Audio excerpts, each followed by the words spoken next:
সমবেত নৃপতি প্ৰধান আৰু ঋষিমুনিগণ মহাৰাজ সকলোৰে উপস্থিতিত আনন্দিত আজি কুন্দিল নিবাসী আমন্ত্ৰিত সকলোকে এই ভীষ্মকে হিয়া ভৰা সম্ভাষণ জনাইছোঁ সাদৰেৰে কৰিব গ্ৰহণ মন্ত্ৰীবৰ মহাৰাজ স্বয়ম্বৰৰ সকলো কাৰ্য যোগাৰ হ'লনে হয় মহাৰাজ সকলো নিমন্ত্ৰিত অতিথি উপস্থিত হৈছে খন্তেক পাছতে শুভক্ষণ চাই ৰাজকুমাৰী সভাত হ'ব উপস্থিত মোৰ মতে এতিয়াও উপস্থিতি বাকী আছে সুযোগ্যজনৰ তাৰ অৰ্থ কি বিশ্ববিদ্যালয় তাৰ অৰ্থ পানীৰ নিচিনা পৰিষ্কাৰ যি সভাত ভাৰতৰ মুকুটমণি যদুপতি কৃষ্ণ অনুপস্থিত সেই সভা সম্পূৰ্ণ বুলি স্বীকৃত হ'ব নোৱাৰে যদুপতি শ্ৰীকৃষ্ণ নোহোৱাৰ বাবে আমি দায়ী নহয় তাৰ বাবে বন্ধ থাকিব নোৱাৰিব স্বয়ম্বৰ সভা ভাৰতৰ সকলো নৃপতিয়ে নিমন্ত্ৰণ পাই এই স্বয়ম্বৰ সভালৈ আহিছে কিন্তু নৃপতিৰ শ্ৰেষ্ঠ নৃপতি সেই কৃষ্ণ কিয় অনিমন্ত্ৰিত ইয়াৰ ভিতৰত নিশ্চয় কিবা গুপ্ত থাকিলে বা গুপ্ত ষড়যন্ত্ৰ মহাৰাজ বিশ্বনাথৰ সেইবাবে কিয় চিন্তা কি কাৰণতে অনভিকৰ চৰ্চা মহাৰাজ জৰাসন্ধ ভাবি চিন্তি কথা কবা মই তোমালোকৰ ভালৰ বাবেহে কৈছো কৃষ্ণহীন এই সভা বৈধ নহয় এই সভাৰ কাৰ্যপ্ৰণালী কোনো জ্ঞানী লোকৰ দ্বাৰা সমৰ্থিত হ'ব নোৱাৰে যদি সেয়াই হয় তেন্তে তেওঁ নিজকে ইমান জ্ঞানী বুলি ভাবিছে তেন্তে তেওঁ ইয়াৰ পৰা গুচি গ'লেই হ'ল তেওঁ নাথাকিলেও এই স্বয়ম্বৰ সভা চলি থাকিব আহিছো যেতিয়া সভা শেষ কৰিহে যাম আৰু যদি লাগে আৰু যদি আৱশ্যক হয় গুপ্ত ষড়যন্ত্ৰ বন্ধ কৰিম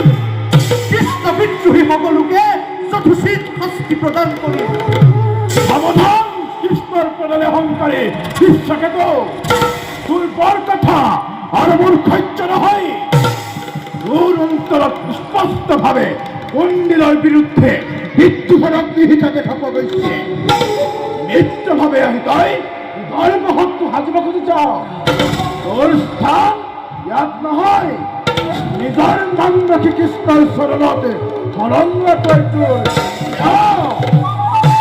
কৃষ্ণ নিন্দা কৰি নিজৰ জীৱন কলুষিত নকৰিবি জৰাসন্ধ কৃষ্ণৰ হাতত তোৰ মৰণ অনিবাৰ্য মোক কৃষ্ণৰ ভয় দেখুৱাইছ যে কৃষ্ণই এবাৰ নহয় দুবাৰ নহয় বহুবাৰ সাগৰৰ পক্ষত মৌখি লুকুৱাই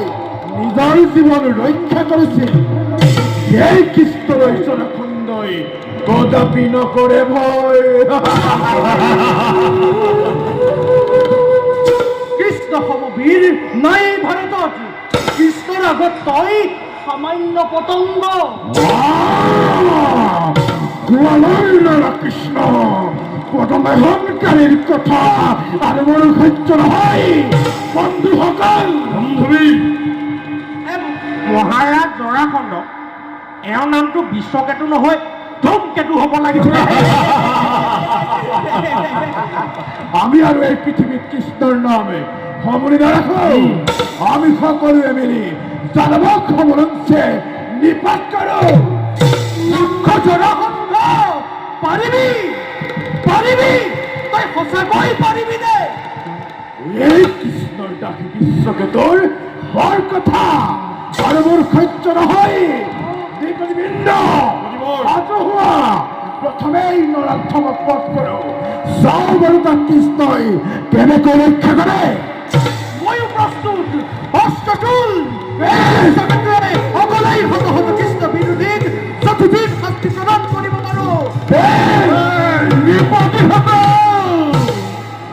নৃপতিসকল মই কৰতুৰে মাতিছো বাক বুদ্ধ পৰিত্যাগ কৰি সংযত হওক মোৰ এই স্বয়ম্বৰ স্থলীত এই শুভ কাৰ্যত বিঘিনি নঘটাব ঠিক কথা শান্ত হোৱা নিপতিসকল সকলোৱে এটা কথা মনত ৰখা উচিত এইখন স্বয়ম্বৰ সভা শক্তিৰ মেলা নহয় সেইবাবে ইজনে সিজনৰ ওপৰত আক্ৰমণ কৰি বাহুবলৰ পৰীক্ষা কৰিবলৈ বিচৰাটো অযুক্তিকৰ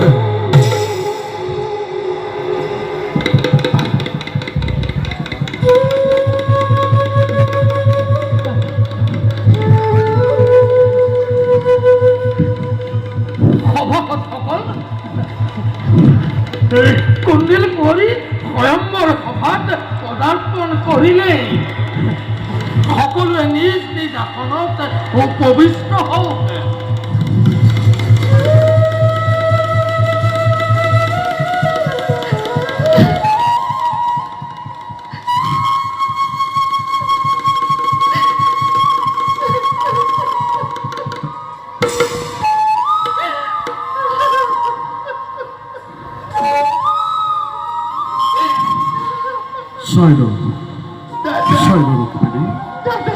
তোর এই স্বয়ম্বরের উপলক্ষে এই অভিনব অভূতপূর্ব আয়োজন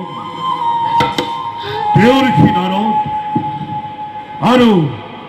ঋষি মণিগণে তোকে হিয়া ভরা আশীর্বাদ দিছে এই ভূমিখাল ভারত ভূমির প্রবল প্রতাপী নৃপতি সকল রাজকুমার সকল কোনো বাকি নাই সকলো এই শুভক্ষণত সন্মিলিত হৈছে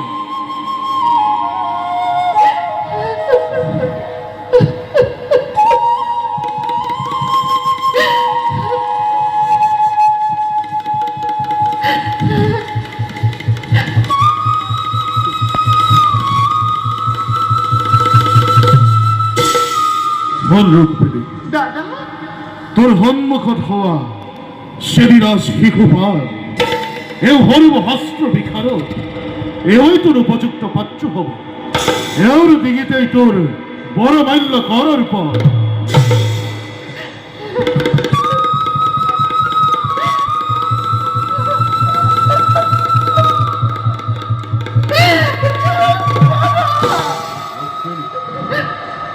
কৃষ্ণ মোৰ সাহিত্য দেৱতা কোৱা দাদা দ্বাৰকাৰ যদুপতি আছে কোনফালে সভা কৰি সভাৰ আসন ৰুক্মিণী গৰখীয়া ল'ৰা সেই কৃষ্ণৰ কথা কৈছ নহয়নে এই সভ্য সমাজত তোৰ জীৱনৰ শ্ৰেষ্ঠ মুহূৰ্তত মুখত সেই গোৱালৰ নাম নলবি চিঠা কলুষিত নকৰিবি ৰুক্মিণী দাদা আজি মোৰ সৰম্বৰ পাতি নিছা মোৰ পূৰ্ণ স্বাধীনতাত হস্তক্ষেপ নকৰিবা তুমি কৃষ্ণ নিন্দা নকৰিবা মোৰ সন্মুখত মোৰ সন্মুখত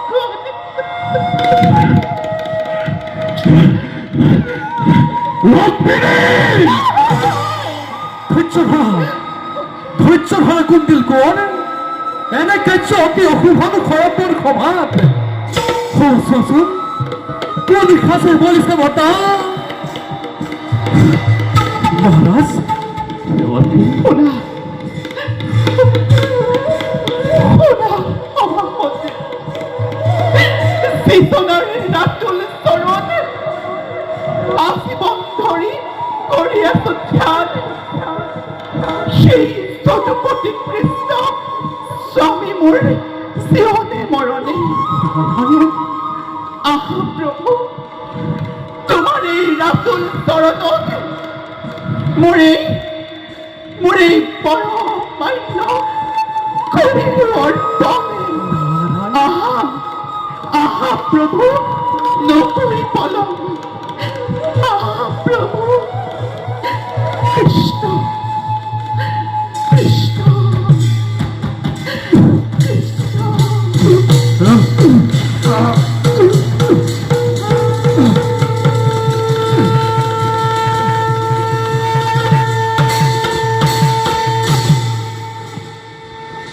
কন্দিল কৰি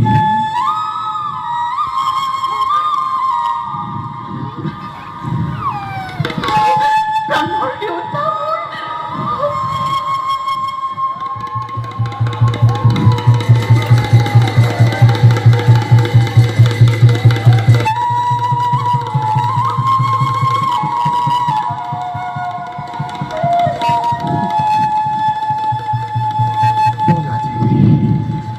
সকলো এতিয়া আশীৰ্বাদ গ্ৰহণ কৰিলো আজি জীৱনৰ মই। জয় লক্ষ্মী মোৰ দেৱী। সুনীল সাগৰে আৱৰা দ্বাৰকাৰ কপৰত বতাহ আছে তোমালৈ স্বৰ্ণ সিংহাসন।